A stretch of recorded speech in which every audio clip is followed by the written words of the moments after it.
তলাতল ঘৰৰ চাৰিসীমাৰ ভিতৰত বেদখল উচ্ছেদ কৰাৰ দাবীত আজি সদৌ টাই আহোম ছাত্ৰ সন্থা ৰংপুৰ আঞ্চলিকে তলাতল ঘৰৰ প্ৰৱেশ দ্বাৰত তলা লগাই অৱস্থান ধৰ্মঘট কাৰ্যসূচী ৰূপায়ণ কৰে।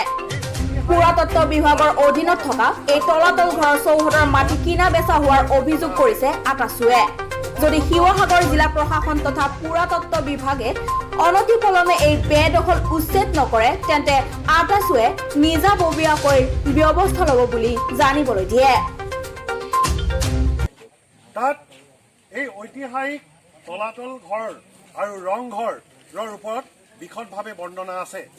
সেই ভুৱন চন্দ্ৰ সন্দিকৈৰ সেই গ্ৰন্থখন আমি সেই সময়ত প্ৰয়াত গুণবৰুৱা ছাৰ সেই সময়ত আছিল শিৱসাগৰ জ্যেষ্ঠ সাংবাদিক।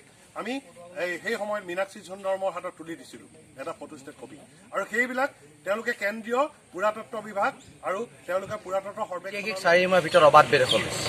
এই অবাধ বেদখল মুক্ত কৰিবৰ কাৰণে সদৌ টাই আহোম ছাত্ৰ সন্থা ৰংপুৰ আঞ্চলিক সমিতিৰ উদ্যোগত আজি ইয়াত প্ৰতিবাদী কাৰ্যসূচী হাতত লোৱা হৈছে। আৰু এই প্ৰতিবাদী কাৰ্যসূচীৰ দ্বাৰা চৰকাৰক আমি অনুৰোধ জনাইছোঁ, চৰকাৰক আমি শুভেচ্ছা কৈছোঁ যে অনতি বিলম্বে এই ঐতিহাসিক মনুমেণ্টছৰ চাৰিসীমাৰ ভিতৰত থকা অবৈধ বেদখল উচ্ছেদ কৰক। আৰু যদি তেখেতলোকে তাকে নকৰে তেতিয়াহ'লে অনাগত দিনত সদৌ টাই আহোম ছাত্ৰ নিজাববীয়াকৈ কাৰ্যসূচী হাতত ল'ব। আৰু তাৰ কাৰণে যদি অপ্ৰীতিকৰ যদি কিবা পৰিস্থিতিৰ সৃষ্টি হয় তেতিয়া টাই আহোম ছাত্ৰ জগৰীয়া নহ'ব, জগৰীয়া হ'ব শিৱসাগৰ জিলা প্ৰশাসন, জগৰীয়া হ'ব পুৰাতত্ব বিভাগ আৰু অসম চৰকাৰ। শিৱসাগৰৰ পৰা মাইনা হাজৰিকাৰ সহযোগত আমিনুৰ ৰহমানৰ ৰিপৰ্ট 7 News Now।